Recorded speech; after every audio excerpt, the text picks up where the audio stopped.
All right, we covered all four main characters? We did. We did, okay, good. I'm looking at my characters right there. Make sure everybody's nodding. Everybody good, okay, good. We also added some other new characters. You guys got to meet Hammerlock. You're going to get to meet it pretty early in the Borderlands experience.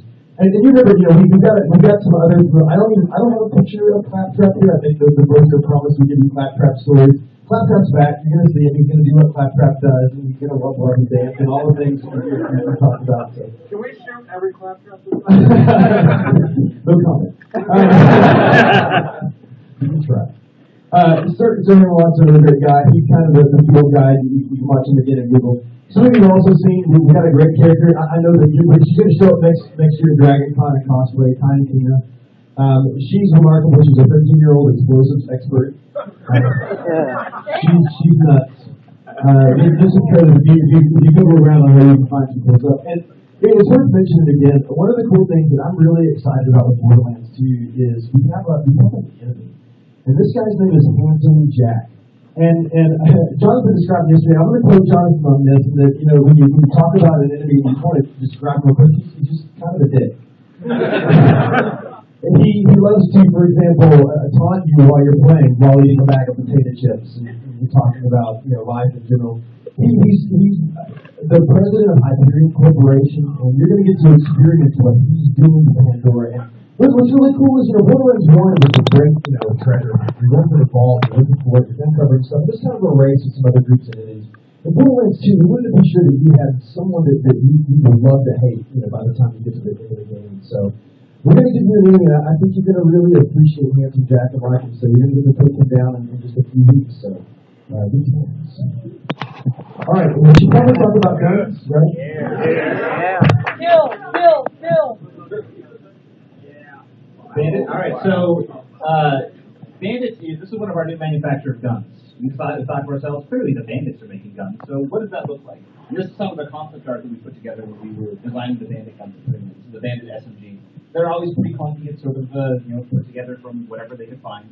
And the great thing about the Bandit guns is they hold lots and lots and lots of bullets. The Bandits hate to reload.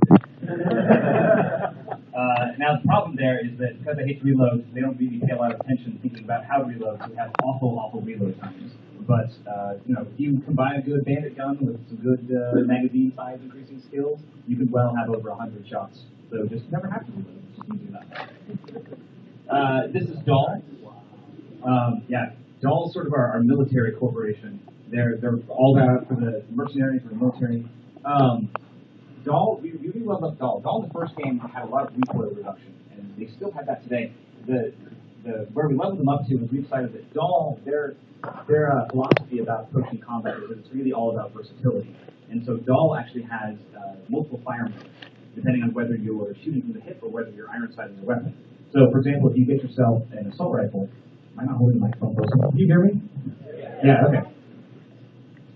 If you get yourself a Dahl assault rifle, if you iron sight it, you get burst fire. You can get really accurate headshots at long range, do a lot of damage. If enemies get too close, you can shoot from the hips. You can run around at full speed and try to dodge bullets, and the gun automatically switches into fully automatic, so you can sort of do some spray and pray, run around and stay alive. Spray and pray. Great mark. Malawon. That's a Malawon SMG. There's two really good reload variants. This one, I wish we had a video to show you. See a little bit. The little disc there, actually, when you reload it, it flips off and put another on, and you spin it around. It's like an iPod. It's pretty cool. Malawon, the heart of Malawon hasn't changed too much. It's all about elemental damage. Fire, lightning, corrosive, whatever you want. Slag, absolutely. Malawon has the highest chance to apply elemental effects. If you don't like that fire, Malawon is going to do it. And also their elemental effects will do the most damage. First thing that. Tedior. Can I tell the reload story again? I guess I should. I'm afraid a lot of it. You guys been on the same time? Whatever, I should stop. So Gearbox is a really fun place to work. We have a lot of silly conversations. We were talking about guns. It actually started out as just a regular work conversation. Talking about guns and trying to figure out how do we get the guns' personality?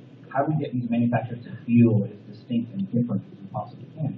And as we were having this conversation, we eventually came to the conclusion that that the way that you reload the gun gives the gun a lot of personality and really changes the feel. And so we're trying to dream up as many different styles of reloading the guns as we possibly could. And of course, eventually, whenever you're having any conversation like that, it eventually kind of devolves into silliness. And so I'm like, all right, I got a reload for you guys. And I was thinking of a revolver, so how about this? Take a revolver like this, and when you reload it, you flip it sideways, the cylinder comes out, so from the side, and then the character does this thing, and the cylinder goes flying off and hits the bad guy and explodes. And then 2 bullets did just struck inside the gun, and you're good to go.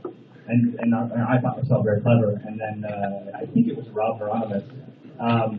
He goes, why don't you just throw the whole gun and have it explode and just start a new one in your hands?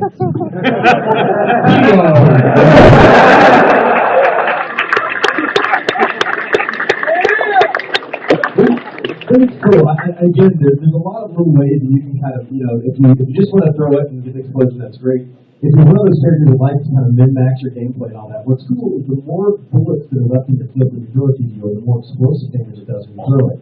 So you always have this great idea that you can just shoot one shot and throw a full clip of stuff that does a lot more damage, or you can just, throw it on the reload and do a little bit of damage. A really great kind of alternative type of gameplay that really makes the guns fun. By the way, I killed myself many times with that. I'll be standing behind cover and I'll shoot and empty my clip and I duck down to reload and throw against the wall.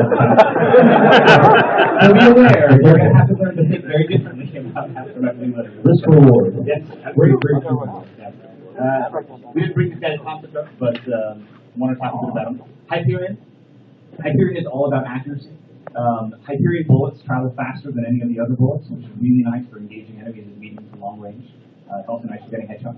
The other thing that's really unique about Hyperion in this game is that normally when you shoot your gun, the recoil makes the next shot less accurate, and so you have a long burst or sort of prohibitive. Hyperion guns, every shot fired increases the accuracy of the gun. So as long as you hold down the trigger, you're getting more and more accurate, and you can just pinpoint really long bursts on enemies and go for headshots. One of the great flying enemies, of which there are a lot more in Borderlands 2. We've given you the choice. You get a Hyperion, SMG, and game over. We give you the tools, don't you worry.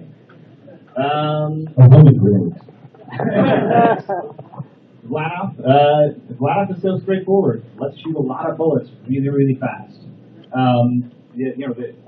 My favorite Vladoff gun is always the miniguns. Oh yeah. Yeah, when you get a Vladoff, which already has a high fire rate, and then you stick minigun barrel on it, you just. They make that sound.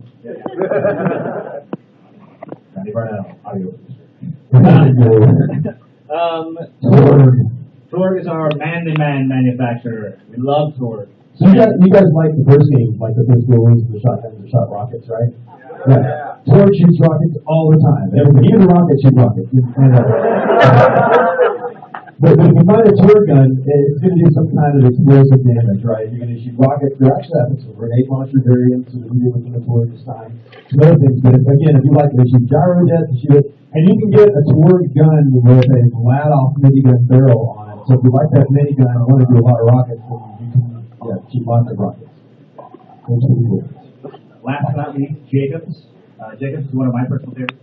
Jacobs will always be high damage. The other thing I love about Jacobs is actually the way they look. They're all kind of old and antique and look great. Jacobs are the highest damage per shot, and Jacobs are also they fire as fast as you can pull the trigger. Now the difficulty here is that they have horrendous recoil.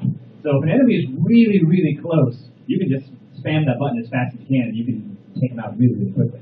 The other favorite thing about Jacobs, if you can find yourself a Jacobs revolver, he'll fan the gun. Really fun.